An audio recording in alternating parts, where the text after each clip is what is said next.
So here we have the Ford Fiesta Z-Tech on a 67 plate. I'm going to start off by showing you around the outside of the car, and then we'll hop in and run through some controls on the inside. But from the outside you can see it's a 5-door car with alloy wheels. Let's start off inside the boot and then work our way around the rest of the car from there. So as we approach the boot, you'll see we have reversing sensors, plenty of boot space as well, along with that 60/40 split folding rear seat. Okay, so we're just going to work our way back round to the front of the car now, and then we'll hop in and run through some controls on the inside. But now that we've done a full circle of it, you can see it's in lovely condition the whole way around. Just briefly before I climb in, I think it's well worth seeing the interior from this exterior point of view. These seats are as good as new. There's plenty to run through on the dashboard, so let's hop in and we'll do that right now. Okay, so now that we're inside the car, we're going to start with the dials. On the left-hand side, we have the rev counter, and on the right-hand side, the speedometer.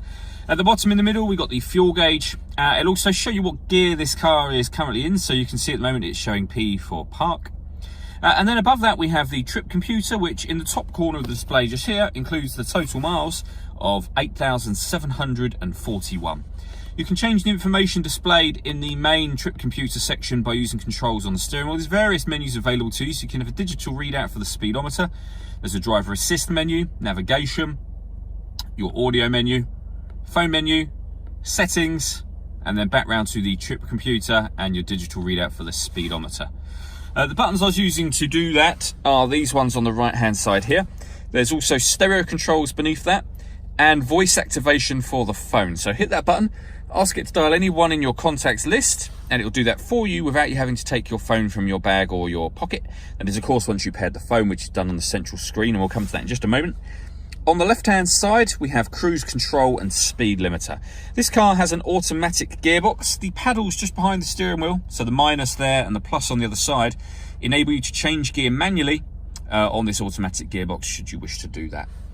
So on the central display just here, we have got add devices where you'll pair your phone first of all. Search for your vehicle on your device and select it once it is found. So just follow those instructions on screen, it's very easy to do. When it comes to music in this car, we have a number of options. With regards to the radio, you have AM, FM and DAB radio. Once you pair your phone, you can stream music wirelessly via Bluetooth audio. And then there are two separate USB inputs as well. So if you plug in devices to the USB, you have two separate boxes appear up here. On top of all of that, this car has got satellite navigation. There's a full video showing exactly how this works on both our website and on our Facebook page, which are well worth checking out. Working our way down, we have the air conditioning. So we have fan speed adjustable on the left, temperature with this right hand dial. You can determine where you'd like the air to be distributed. Hit that button to turn the air conditioning on or off. This button recirculates the air that's in the car, which is a great way of heating it up quickly or cooling it down quickly depending on the temperature you set here. You can turn that off whenever you wish to. This car's also got a heated front screen as well as the heated rear one, of course.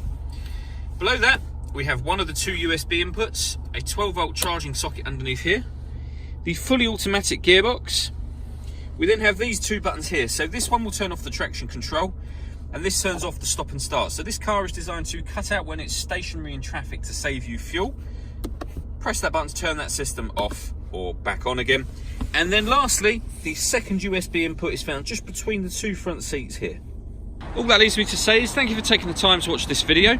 If you'd like to come and see the car in person and have a test drive, please feel free to call any of our MJA sites. We'd love to hear from you soon.